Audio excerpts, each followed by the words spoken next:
সকাল 11টায় চট্টগ্রামের শাহ আমানত আন্তর্জাতিক বিমানবন্দরে পৌঁছান অর্থ ও পরিকল্পনা মন্ত্রী আমির খসরু মাহমুদ চৌধুরী। এর আগেই তাকে স্বাগত জানাতে বিমানবন্দর এলাকায় জড়ো হন নেতাকর্মীরা। ফুলেল শুভেচ্ছায় বরণ করা হয় মন্ত্রীকে। পরে কাট্টলিতে নিজ বাসভবনে গিয়ে বাবা মায়ের কবর জিয়ারত শেষে সাংবাদিকদের মুখোমুখি হন তিনি। শেয়ার বাজারে আস্থা ফেরানো এবং আসন্ন বাজেটে কাঠামোগত পরিবর্তনের ইঙ্গিত দেন মন্ত্রী। সিলন টি রপ্তানিতে শীর্ষে।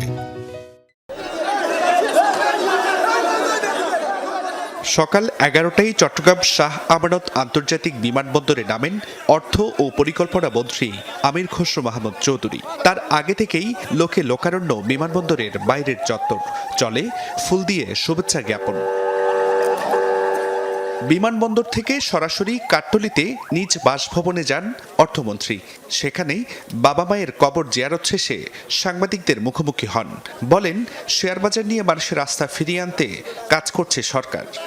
শেয়ার বাজারকে নিয়ে, সিকিউরিটি অ্যান্ড এক্সচেঞ্জ কমিশন নিয়ে অনেকগুলি আমাদেরকে আইন কানুন পরিবর্তন করে শেয়ার বাজারের পরিবেশ সৃষ্টি করতে হবে, যাতে ভালো শেয়ার বাজারে আসে।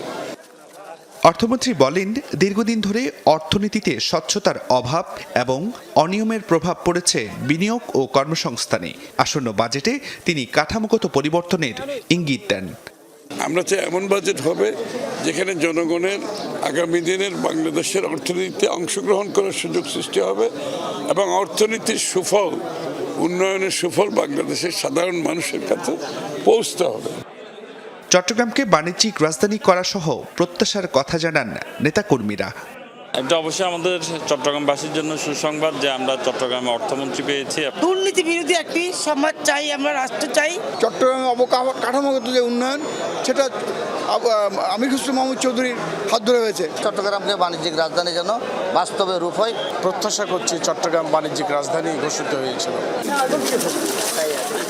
জুবাইর রিফাত, যমুনা নিউজ, চট্টগ্রাম।